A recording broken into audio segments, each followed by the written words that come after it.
I am so excited to have you here. Welcome to the show. So happy to be here with you, Michael. Thank you. What an amazing journey in your life, and what an amazing mission that you have. Absolutely. We all, obviously, we all, even from birth, we always want to know why. We always know as we grow, we want to know what our purpose is. We want to know how we fit into humanity, how we fit into life, how we can improve ourselves. I think it's a constant, ever changing desire to improve. I do believe. I agree with you. You know, I kind of we're going to get into a lot of stuff here, but I'd like to start at the beginning. Where'd you grow up? I was born in sunny San Diego, California. How about what your family like? What you have? Your brothers, sisters? I had two brothers, uh, beautiful parents, very close-knit family. That's about it. But that sometimes that's enough. Yeah. Sometimes that's enough. So I know that you we're going to talk about how you transformed into and recognize your ability to transform what you've done here. Did you go to university? What did you want to be when you grew up? So my journey is actually a very unique journey in terms of what I wanted to be when I grew up. I did go to university at Cal State San Marcos. I wanted to be a writer in some way, but that wasn't all I had a passion for. I actually really wanted God more than anything. Since I was a little girl, my mother, she was actually a follower, right, of Paramhansa Yogananda. And my father, is a, very Christian man. And so I had a huge blend of both worlds growing up in my childhood. And I was, had experiences with everything. And I would go to church every Sunday with my dad. And then, I would, learn this other side of life from my mother's side. And it was a really beautiful blend between the two. I think they were very complementary to each other.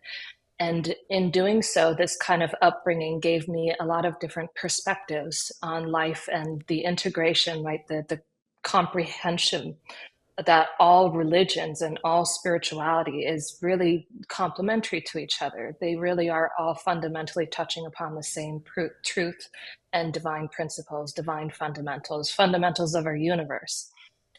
And for me, right, the one thing that I really learned, right, I 100% followed the teachings and, everything from the Bible, from Jesus. But the one thing I learned from Yogananda and from my mother is that uh, this concept of the guru, right? And, you know, however you want to romanticize it or depict it, ultimately there is this idea, right? I had this extreme connection to divine from a very early age from birth. I just had this huge love and desire to become closer to God. I didn't know exactly what enlightenment was or what that meant or, what that encompassed. I just knew that enlightenment had to do with being close to God. And that's what I wanted because I had these incredible experiences of going into trance, going into samadhi, these experiences of enlightenment from an early age. So I didn't have a context and nobody talked about these things. So I didn't know exactly what they were. They just seemed like this is normal, this is life, this ecstasy I feel, this bliss, this love. And so I knew it was coming from God, though. I knew it was from that connection. And so that was my desire, was to just have more of that experience, more of that connection, right? To be able to control the trajectory of my life, to experience greater happiness, to control my mind, to be able to, optimize my potential, to become a better human being, to stay pure and innocent, and to, essentially be, I guess, the choice of God, whatever you want to say from like, a young girl's perspective. But what I found is that through, Yogananda and with the teachings from Jesus is that essentially there is this enlightened being, right? Someone who has this connection, this already established connection. And it's fine, whatever you want to call it. If you want to call it God or consciousness, ultimately it's just a category or a way of talking about something. That's why we've gone into the route of science, because we firmly believe that, you can use religion to describe something, you can use spirituality, and you can use science. And they're all the same thing, right? It's like, however you want to call a rose, it doesn't make it smell any less sweet or more sweet, right? Like that Shakespearean quote, right? The rose will still be sweet. The rose will still smell the same. So, however way you want to describe it or talk about that true reality, that objective truth, it'll still be there and it'll still be the same. It's not going to change. And so that was essentially what propelled me, was to find a way to become closer to that truth, to that reality, and to find someone who could help get me there, because that's a huge gap. Like, it's not something that, no matter all the tools and things that everybody perpetuates and talks about, there isn't really something that I found that, made it seem like an easy transition to go from wherever I was now to God. That seems like a huge leap, a huge space. And so that's something I had the foundation of knowing from early childhood, that the enlightened, right, they had this divine embodiment where they could harness this consciousness, this universal energy, or this divine grace, whatever you want to call it again. And in doing so, they can connect you to that source, to that authority, to that consciousness, that pure consciousness. And that's what I wanted more than anything. So that was my life's mission and goal. Everything else was secondary. And in doing so, I maintained my innocence. My whole life was about staying innocent and pure, and, just finding a way to connect. And that's it. What a profound opportunity to connect with humanity from that perspective, from both the physical plane as well as a spiritual perspective, because I think that, especially at such a young age, what a gift. I mean, every moment felt like a gift whenever that happened. It definitely had nothing to do with my doing. It was pure grace. That's it. That's all I can say about it. Well, I'm glad that you found that, because obviously you were able to deliver a message to individuals and help them, take their lives and transform them into a positive outcome, which I think is like in itself is profound and brilliant. How did you discover your ability to transform living organisms, especially at a cellular level? How did you understand that? When we talk to somebody in regard to that light bulb that goes on, I guess it's the simplistic way of saying it. We get that light bulb that pops on and go, oh yeah, I could have done that, or wow, this is how this works. At what point did you discover your ability to transform living organisms at the cellular level? Like, 'cause I think that is. Correct me if I'm wrong, but I think it's a deeper connection. It is something you don't hear about, that's for sure. Yeah. I mean, and that's the reason why we went into the route of science, right? Is, primarily because that's the thing with subjective experience. Like, I'm telling you my experience and my story. And I'm sure, as human, we have this innate sense of feeling whether you're, speaking the truth or, manipulating or lying. We have some idea, but at the same time, subjective experience requires you to take someone at their word and to trust them, especially somebody you've just met. That's a lot to ask for, right? And so my story, I don't want to share my story in any hopes that anybody's going to believe me. In fact, I would prefer it if they don't believe me. I want people to be skeptical, and I want them to think for themselves. I want them to trust in our science and the outcome more than my own experience of life, which is why the science is so significant. But for me, in my own journey, my own path, right, my transformation in consciousness, where I eventually became a conduit of this divine energy, led me to Guruji, Mahendra Trivedi, my husband. And this actually started even earlier in childhood.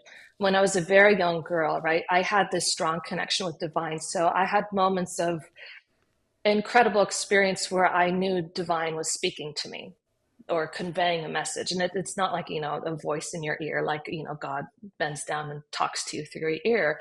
It's more of like, when it happens, at least for me, in these moments, there is a feeling of something transcendental happening. There is an incredible stillness and peace that just completely envelops you. The mind shuts down, it becomes quiet. And from that quiet place, right, it's like your clarity and your sense of awareness and presence increases hundredfold. And in that moment, there's this stillness that conveys a message to you.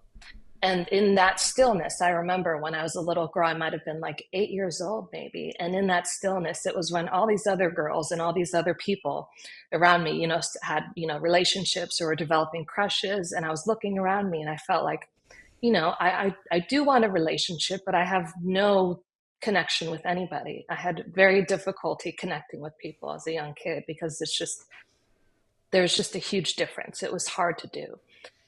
And in that moment, divine came and conveyed this message in that stillness that said, there is someone waiting for you, right? There is someone that I have picked out for you, and it's the perfect person, right? Whatever you need or require in your life, whatever will make you happy, that will be in this person. This is the perfect person, and they're a gifted person on this planet. They are my presence on this planet, essentially.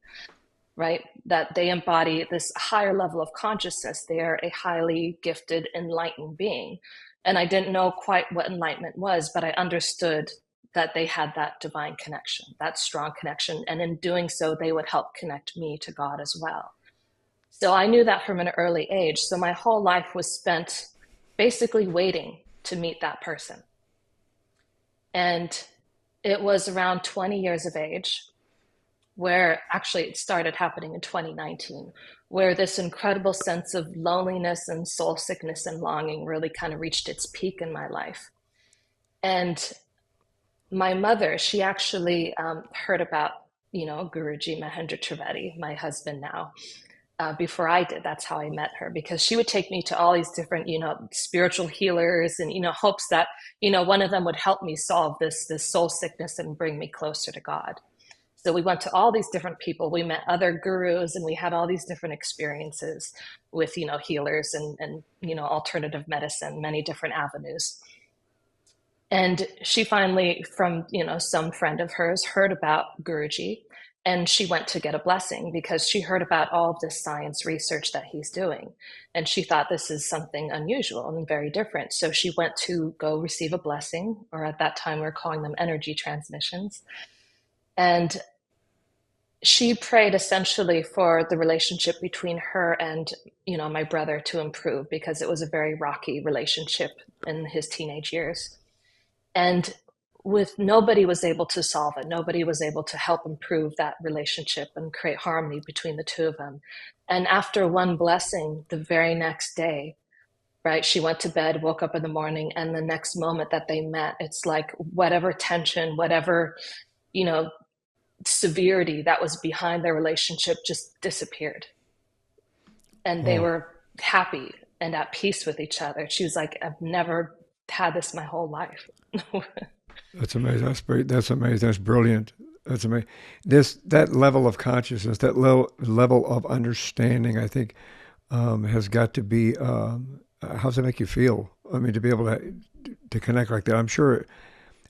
Can you put that in words? It's a strange No, question. not really. I feel like it's impossible put in the words. But that connection, it comes from a place of complete, I mean, it's ecstatic, it's happy, it's blissful, but more than anything, it's complete control Wow. and stillness in the mind. And that's where all these feelings come from. It's that place of stillness and quietness where this sense of love, this beauty, Right. this appreciation of life, this gratitude, all these things come through that. A lot of people, they try and embody those things without embodying things from the side of consciousness. They try and force love or force beauty. They try and connect with those different aspects of life. Yeah. And really, what happens is when the mind is still and quiet, this love comes out naturally. You don't force anything, you don't create it. That's where a lot of people have it misunderstood. They think that the human mind, our thoughts, our abilities is able to generate and control consciousness, when in fact, and this is what we've proven through our scientific research, it's consciousness that generates and controls our minds and our realities down to our very emotions.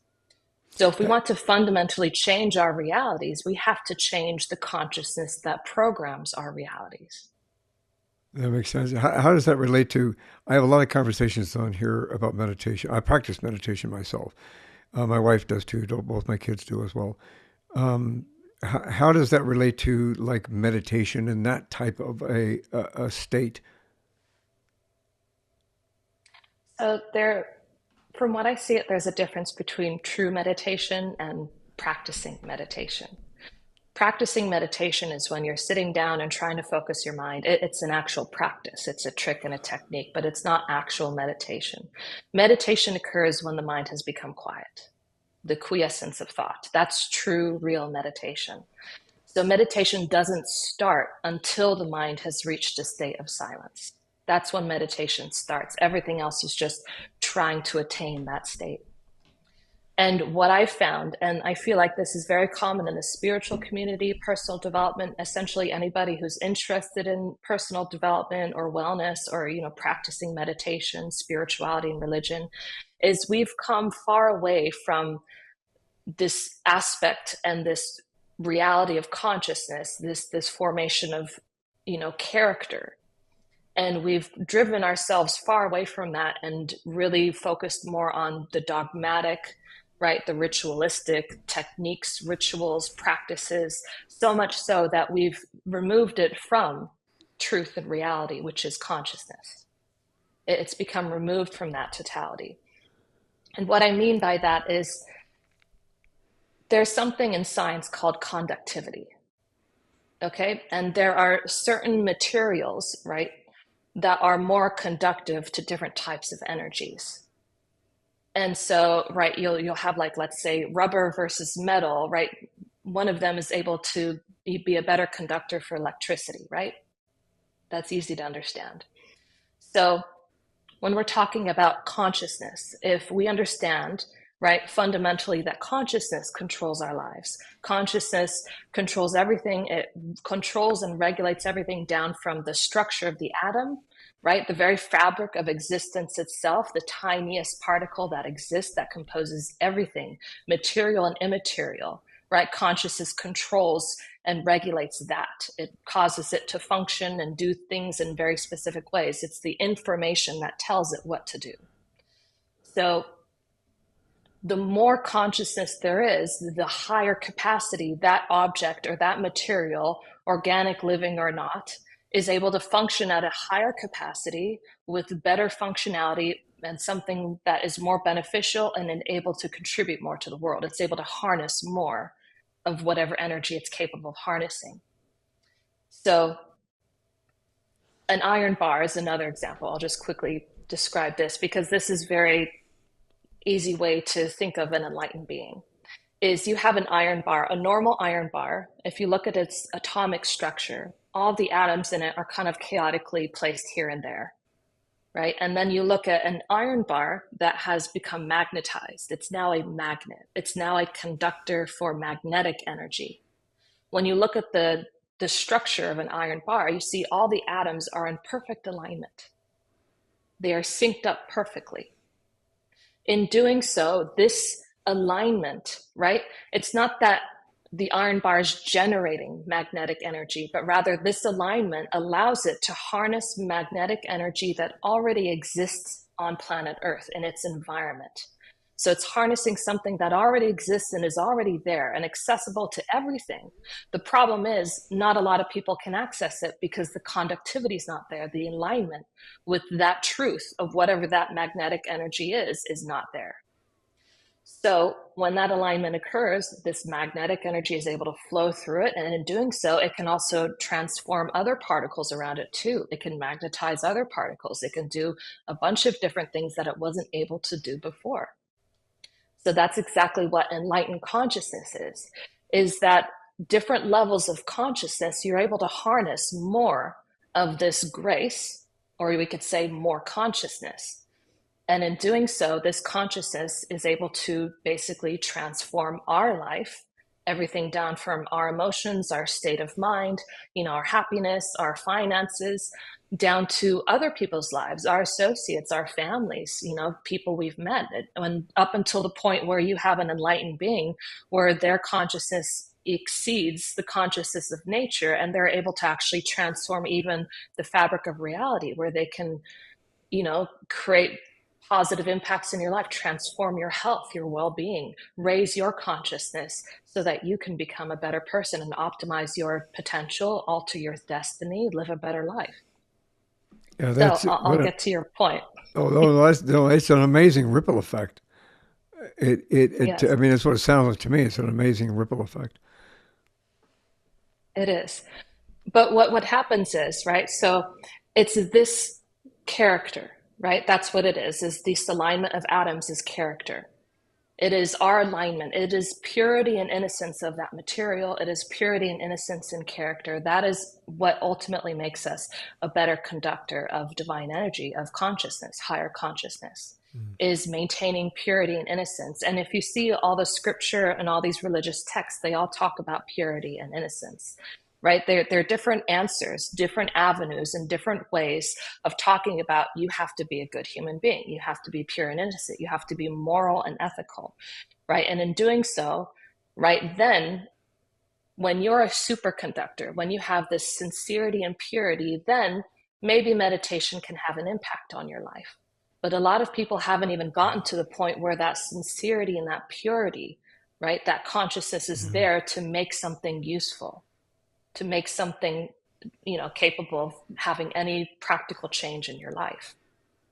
And I can understand that. And I resonate with that explicitly. I think that when I learned how to connect body, mind, and soul within myself, it gave me a better way of meditating. When I go to meditate, it helped me through all my surgeries. I've had 8 of them, and I think learning a different balance, not to the level that you were explaining earlier, but I think, but also not at a basic level. It allowed me a better opportunity for me to heal, because I was able to heal on an average of 5 to 6 weeks quicker than the average person that went through the same operations that I had gone through, because I was able to.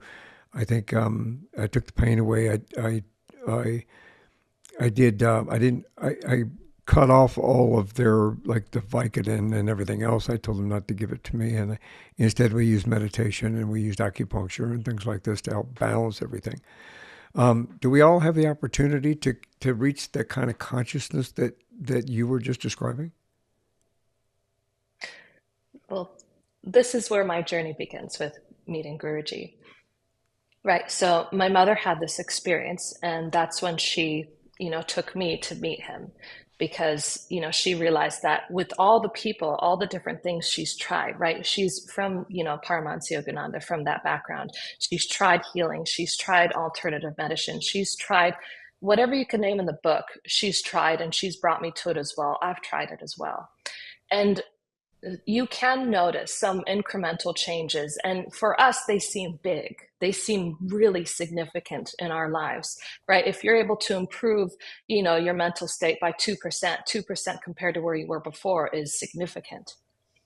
But what we found scientifically with what we're able to do, this is where we get a lot of confusion from people, is people compare our work with something like Reiki or energy healing. And what I'm telling you is what we're able to do and produce scientifically, nobody else has seen it. We are doing something that is unprecedented, that is really incomparable to what we've seen anywhere else. We're able to do things that science has considered not just improvements in health or psychological parameters, but we're able to see significant things change and happen that science says is impossible, that science says cannot be done. Right. We right just concluded a clinical trial. We've concluded a few clinical trials, but one of significant one. We did something called the National Institutes of Health, the NIH toolbox to assess cognitive and motor function. Let me give you perspective.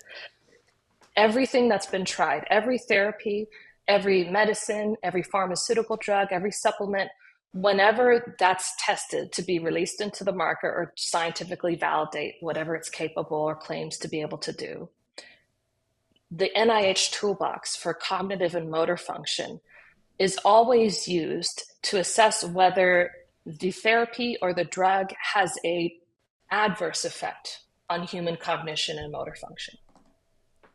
That's all they're able to do. It doesn't assess if there's improvements. It only assesses if there's any adverse effects, whether there's any toxicity, so that it can be approved, right, by the FDA and released to the market.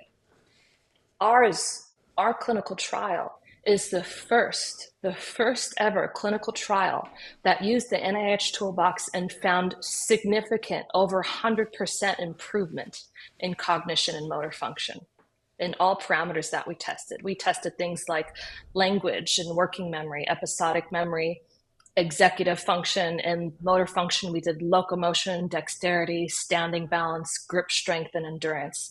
And in every single one of those parameters, all of the volunteers, we had over 120 volunteers between the ages of 20 to 55, all with huge, psychological problems, psychosomatic problems, problems with relationships and finances, basically all across the board. And we found significant improvements, not only in all of these parameters, but the most significant was in this cognition and motor function. And this is recorded in a server in the United States and is locked on the spot on the moment that the data is recorded. So you can't go back and manipulate and change data, and all the data stored in the United States with the National Institutes of Health. So this is unheard of. And this was conducted with us sitting right non-locally. So we were located in Florida, at least I was at the time. I was located in Florida, and all the volunteers were situated in India. And I'm talking about a double-blind, randomized, placebo-controlled clinical trial. So this is significant and unprecedented. It's never been done before.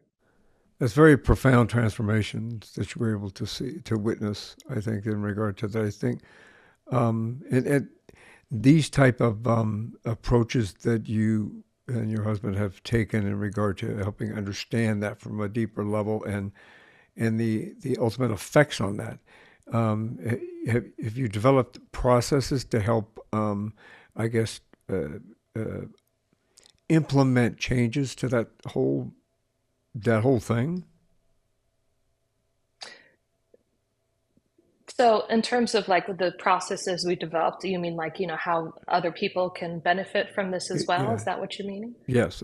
Probably Right. that was a better question. I guess my mind is swirling with like 50 million questions that I really should have written all down. That's all But right. yes, that's the I mean, question.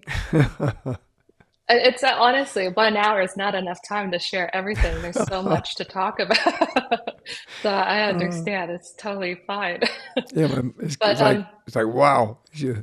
So that's the best word to describe it. Wow. But yes, right. that question, please.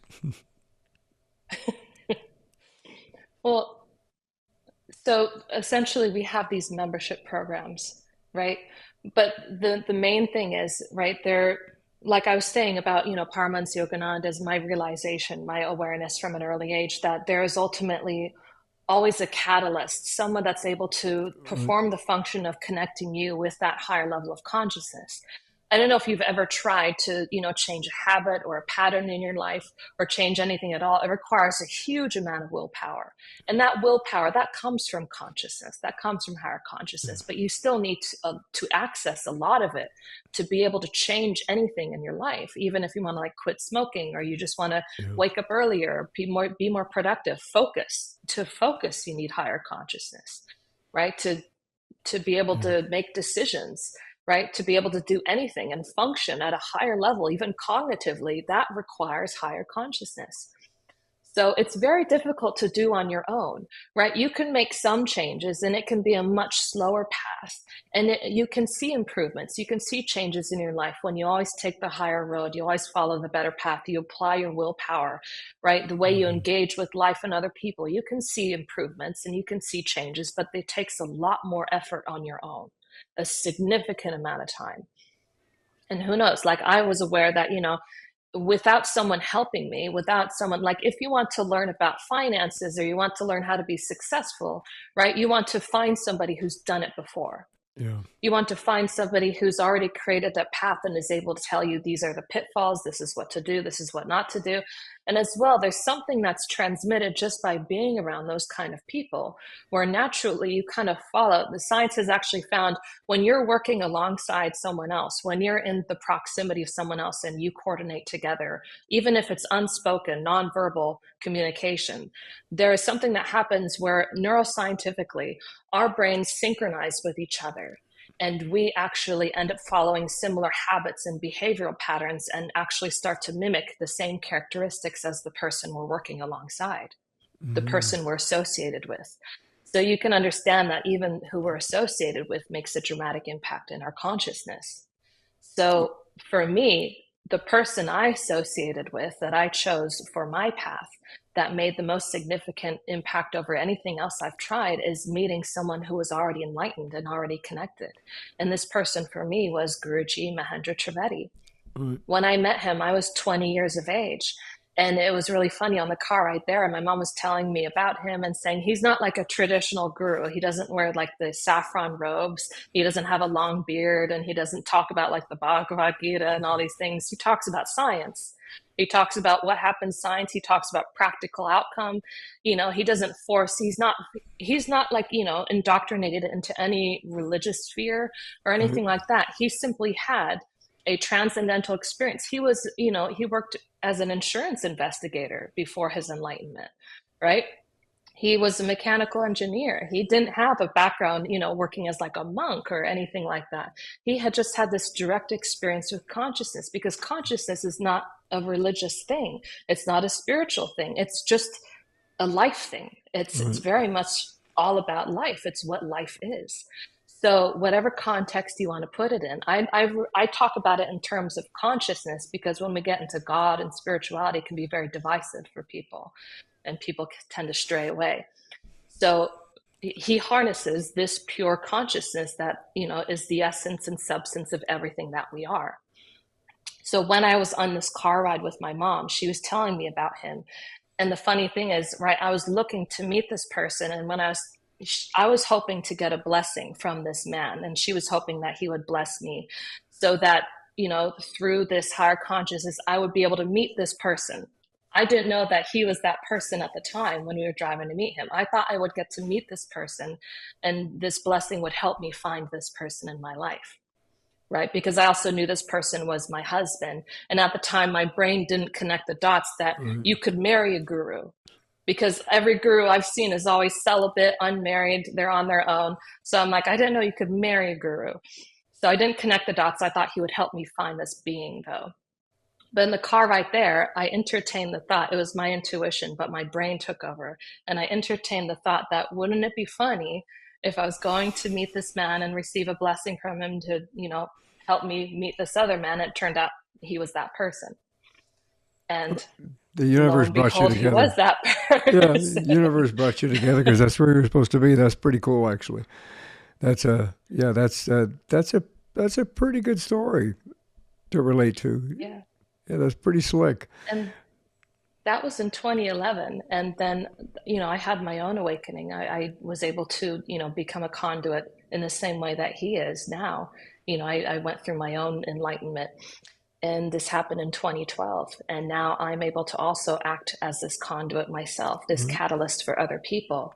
So that's exactly what we've experienced, is that everybody, we're not saying that's only unique to certain people, but everybody can attain this state of consciousness. But ultimately, it helps a lot if you have somebody who can act as like a jumper cable, who can help Yeah. transform your consciousness by harnessing this. There's nature. Sorry, this will be a little bit of a long-winded answer, but nature, right? The fabric of nature has consciousness. And what nature is able to do is nature creates new materials, new species. Everything is controlled and operated by these natural laws.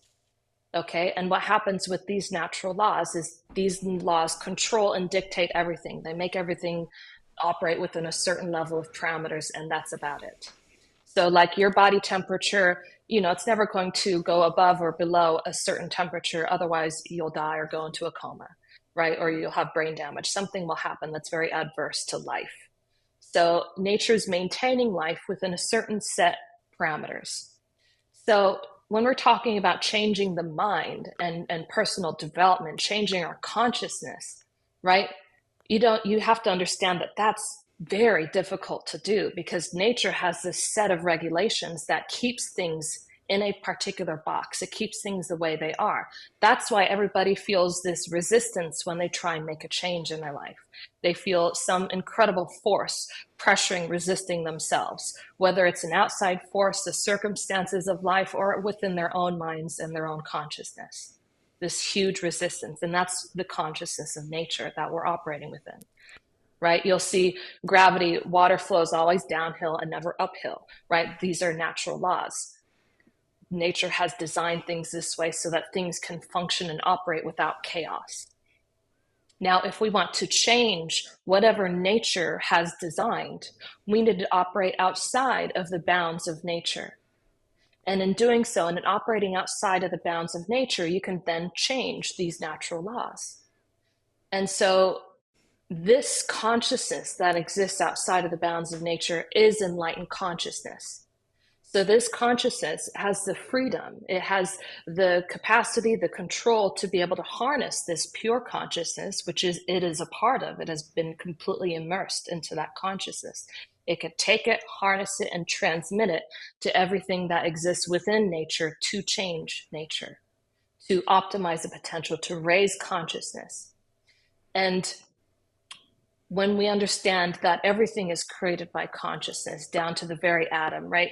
If we want to understand that this is consciousness, this is higher consciousness, universal consciousness, or maybe we can go so far as to say even God, that this is God that's changing things through an enlightened person, through an enlightened being, then what would that show scientifically? And that's where we started investigating all this scientific research. What will that show? You can't directly measure something that's so abstract like God, but what can you measure? You can measure its effects, right? And that's exactly what we did in science. We measured the effects.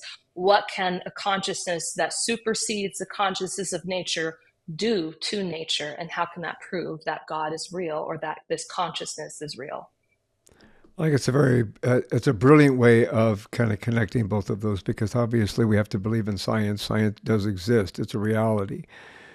But I think convincing individuals or validating to people who have doubts and or enhancing those individuals that want to seek a more of the divine and a connection to that, creating that connection. You can't see my hands moving.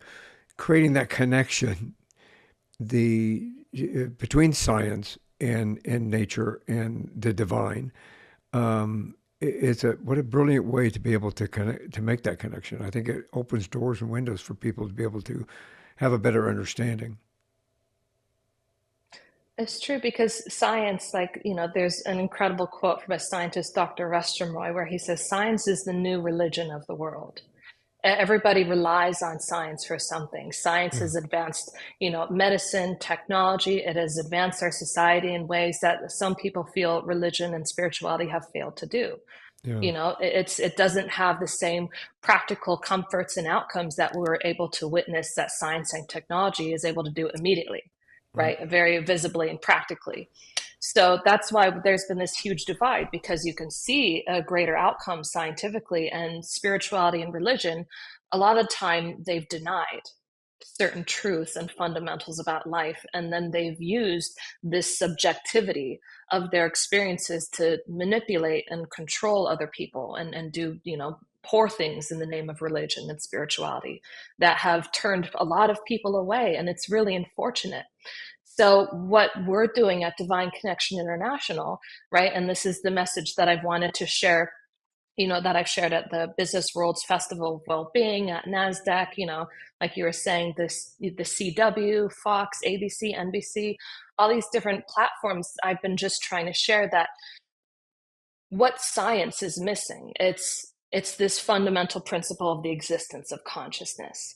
And so long as science is missing consciousness, right? This existence of this more maybe spiritual realm, or what religion and spirituality is able to recognize and acknowledge, it's going to find that it's going to reach capacity in many different avenues of life. And one of those capacities you see, right, is, for example, in agriculture.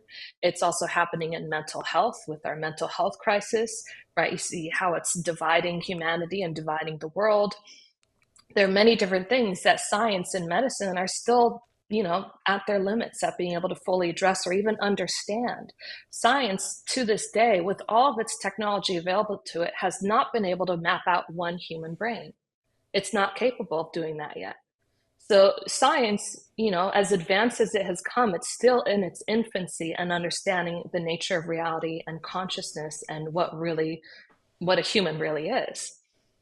And so, and then spirituality needs the practical assessment from science. It needs to be validated. It needs some kind of something to rely on, something to provide practical outcome to show that if it's something real, why should you waste your time on something that might entertain you or might create drama and makes you feel like something's happening, or maybe only something at an incremental level, when you could be moving from here 20% to 100%.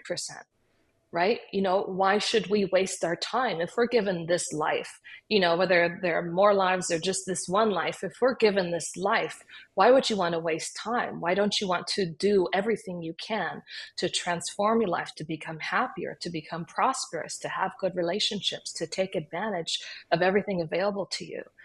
And so I feel like science is missing a lot of that from spirituality, and spirituality the same thing from science. And they should work together. They need to work together if they want to advance each other at all, let alone answer our most common problems we're facing today. I agree with that. I think that we as human beings, especially with the noise, the immense amount of noise that has evolved over the last few decades with regard to everything. I mean, everybody's got their nose in a phone, and you constantly are hit with the media and with the wars and the violence and the negativity and all of this that is being thrown at us on a consistent daily basis with regard to, do you listen to ABC? Do you listen to Fox? Do you listen to CNN? Who do you listen to? Uh, Everything that's happening right now. How can we, through all of that kind of chaos, how can we raise consciousness through divine blessings to help us overcome our personal limitations in spite of all that noise? I mean, because everything you just spoke about, I think is an opportunity for us to improve ourselves, not only ourselves but the humanity that we all coexist with, as well as nature. I mean, that's the fundamental problem, is raising consciousness. That's really all that's required, that is Whoops. needed to be able to solve this problem. That everything, all the most prominent problems we have can all be answered from the level of consciousness, from consciousness itself. And that's what we've shown, right? We have over 6,000 science studies, 660 peer-reviewed science publications. All of these are available in over 2,000 universities in over 130 countries, right? I'm talking about not small universities. I'm like, MIT, Oxford, Yale, Cambridge. It's available with the National Institutes of Health and the US government, right? That's how significant our results are. That these institutions, have grabbed it for themselves and are putting them in their own university libraries.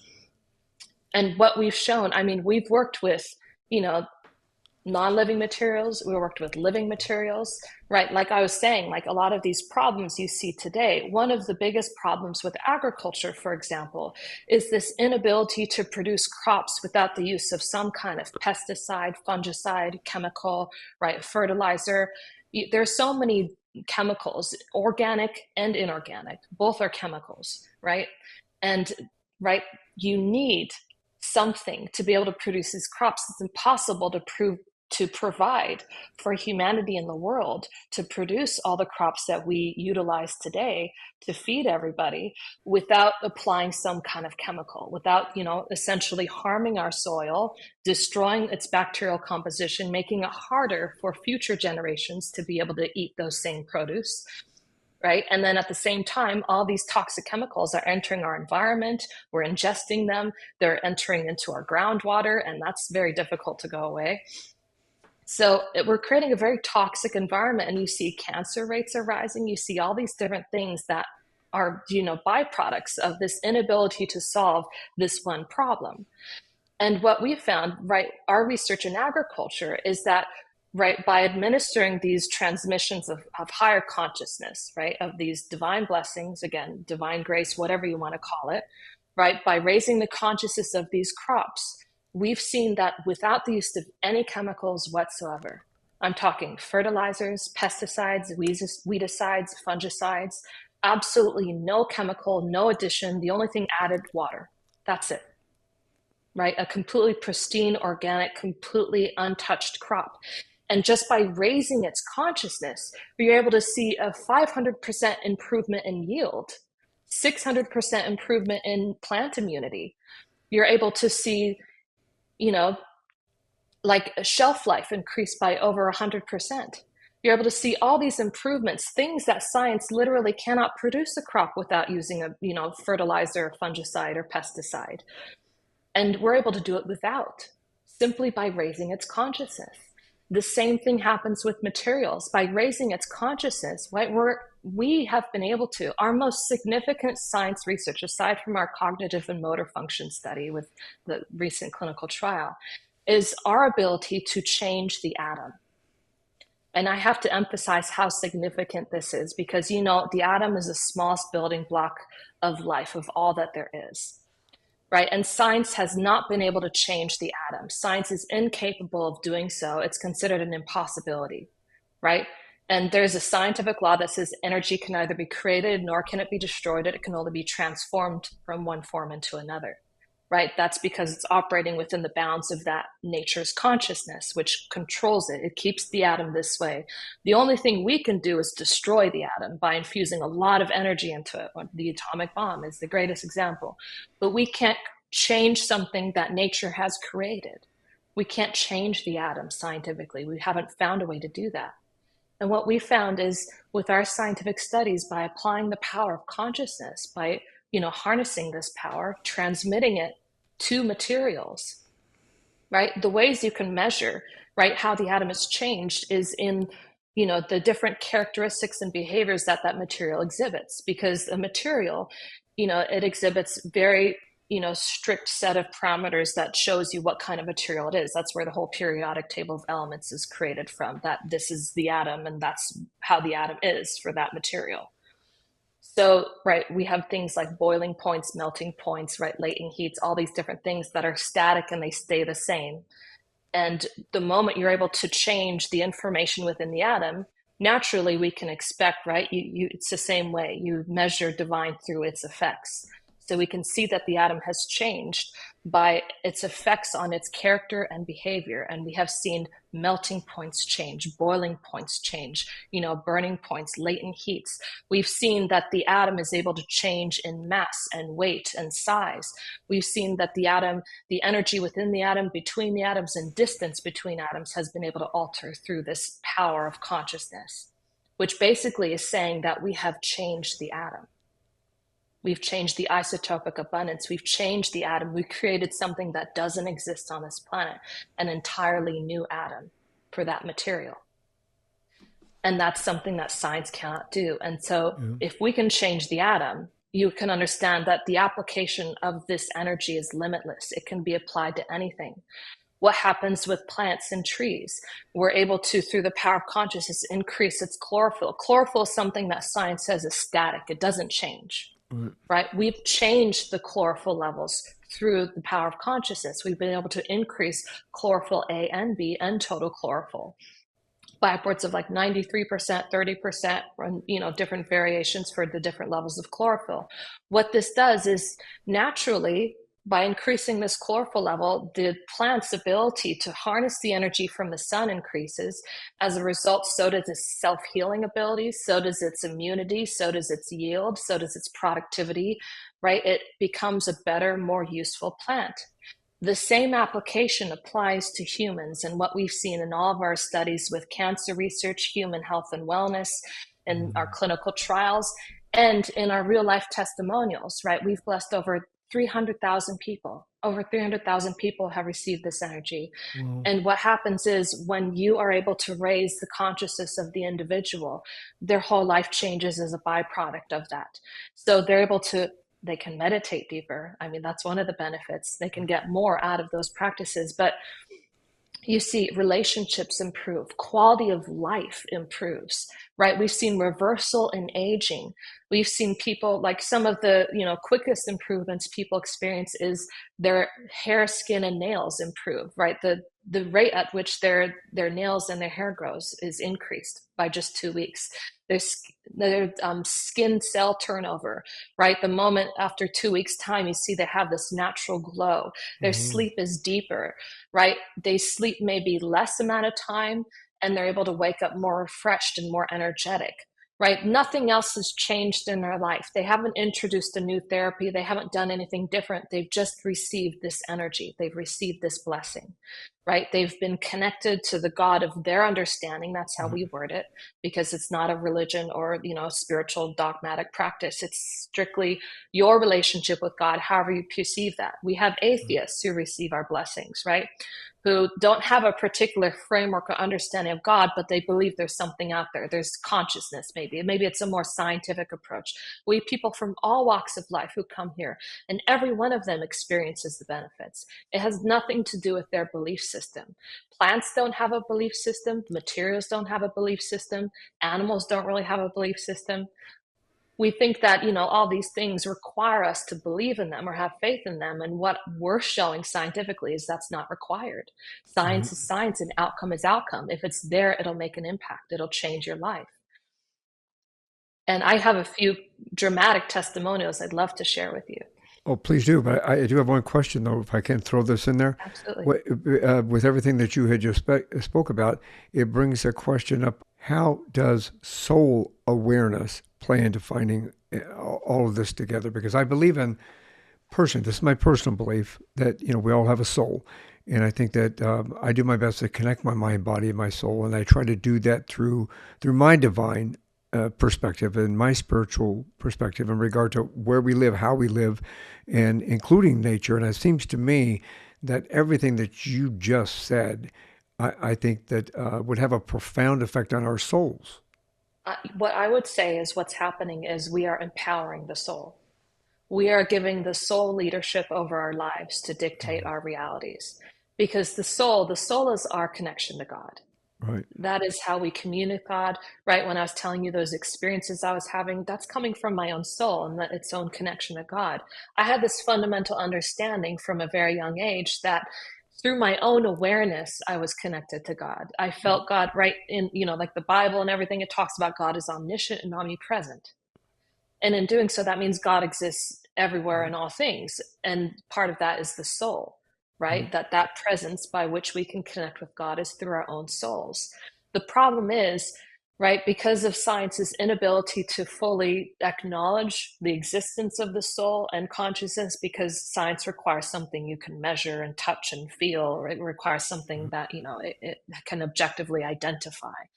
And the soul's one of those things similar to God, whereas objectively hard to identify, but you see its effects, the same thing, right? If you're able to empower the soul, if you're able to empower someone's life through the soul, that raising consciousness, essentially, right? It's like take the sun, for example. When it's nighttime, we don't assume the sun's not there anymore. We know the sun's there because we can still see its outcome. Might not be able to see the sun, but we can still feel its warmth, right? If the sun were not there, the world would freeze over. There'd be it would be completely uninhabitable by all life, right? But knowing the sun's there, that means life is there. That means that, there is warmth, that there is some visible light even in the darkness. There is still something there that we can measure, an outcome of some kind of reflection of something else's existence. And same way, it's like, if you take, a cup of water and you add salt or you add sugar into it, right? You can tell that the salt or sugar is there because now it's become salty or sweet because it has a particular flavor. You might not have seen someone pour the salt or sugar into it, but you can tell because it has a different taste now. It no longer tastes like just water. Now it tastes like salty water, sweet water. Same thing scientifically. This soul, this connection to divine, right? To this day, I have seen no other modality that is able to empower the soul like what we have been able to show scientifically, right? And Yeah. so this is something that, you know, when we include the soul into science, when we include the soul into our existence and finally acknowledge the soul, the reason why so many people have problems, right, is because they're not fully acknowledging this presence that's there, that connects all of us together, that is our essence and our beings, right? That connects us. We could, if you want to call the soul, or if you want to call it simply consciousness, whatever it is, it's our essence, right? And it's the thing that connects us with this pure consciousness, right? Coming from this universal, collective, pure consciousness that is far superseding the human collective consciousness. And so, right, the problem with society, our culture, our education, the government, everything today is because we have denied this part of our lives for so long. We don't acknowledge it. We don't, right? It's not in our educational system. You don't learn about it. You don't learn about this part of your life. The only ways to learn about it are through religion and spirituality. And that has become so infiltrated by so many, different approaches, so much chaos, so much, Yeah. insincerity. We can say that it's hard for a person to navigate and find the truth. And then on top of that, you're battling your own consciousness. And your own consciousness, everything you perceive, that's your own perception, right? Yeah. If you see consciousness as like a bandwidth, right? Like a parameters, you can't see beyond this bandwidth. It's like a radio station. You have one radio station you're listening to. You don't know what's on the other one because you can only hear the one you're listening to. Right. Same thing, if consciousness is determining our perceptions, our states of mind, our emotions, we don't know what else is available out there until we experience a different level of consciousness. And that's hard to do on our own. But when you have someone, this catalyst that can do that for you, and that's why we have these membership programs, is it's a catalyst who's able to harness this higher consciousness, raise your consciousness, and in doing so, you actually experience higher states of consciousness. You connect with a different part of life. It transforms your reality. You see life differently, feel life differently, and its effects on you, it changes your potential and your destiny. So I think it's absolutely imperative that you have someone who can help connect you to higher consciousness. It's very difficult to do on your own. You need a catalyst. Well, especially with all the, like I said earlier, all the noise in this world, all the distractions, all of the chaos that's going on around us. It's very difficult to concentrate. It's very difficult to grasp onto something that we can hold on to, and then walk a path that needs to be walked because of all the chaos that's going on around us.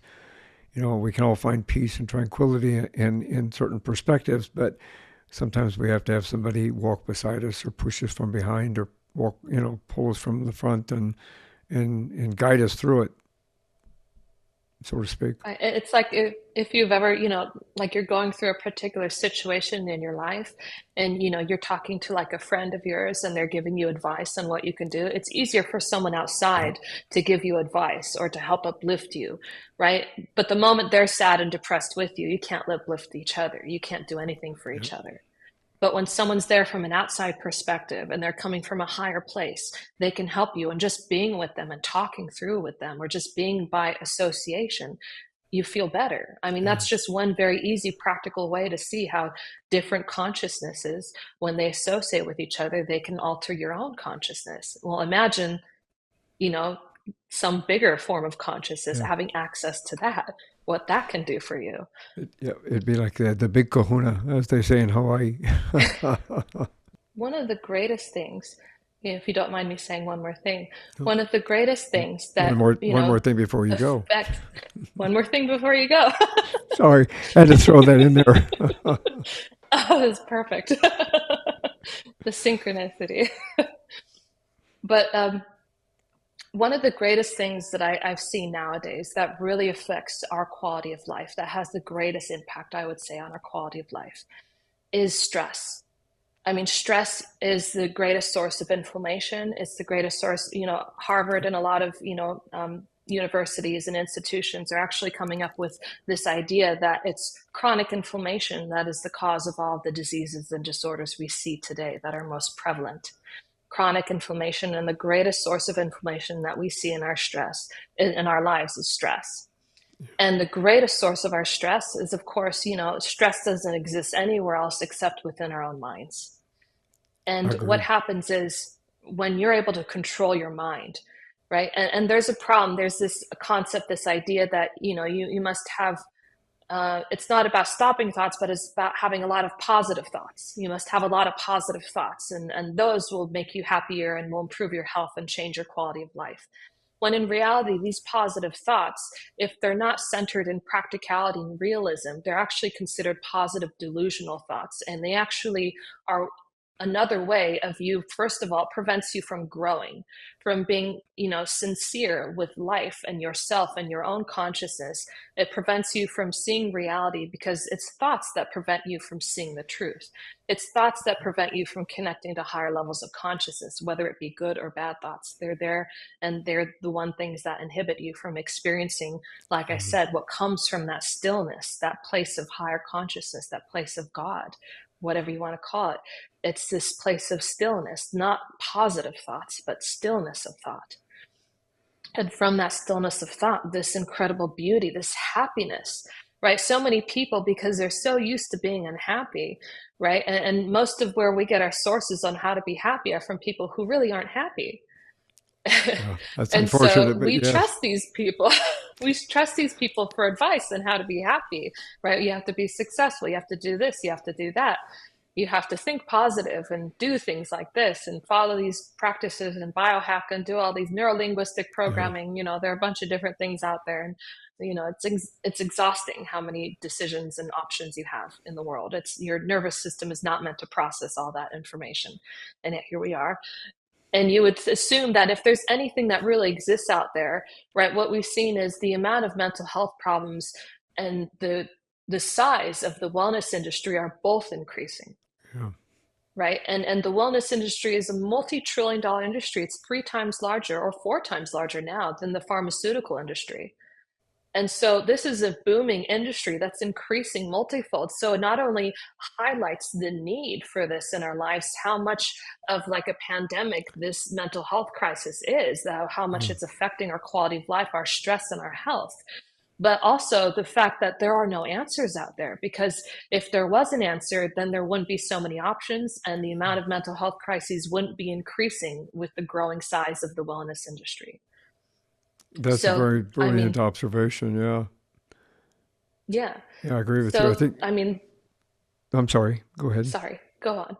Oh, but I say, I think that the prevalence of the of mental health within the society and culture these days has really exponentially grown, and the recognition of it, and unfortunately, the majority of what is used to suppress that are pharmaceuticals, and pharmaceuticals enough that are detrimental to the health of the mind and the body, ultimately, because they compound upon each other, and they usually mix two or three of them at the same time. And it to me, it just, yes, I think that it's an issue, it's a problem that needs to be addressed, but more from a holistic perspective. Absolutely. And like what these drugs do, like your mental health is okay so long as you're taking the drug, right? Yeah, And again, you don't know the adverse effects it's having. And what it really does is it prevents you from being aware, yeah. right? It numbs the mind. It doesn't actually, solve.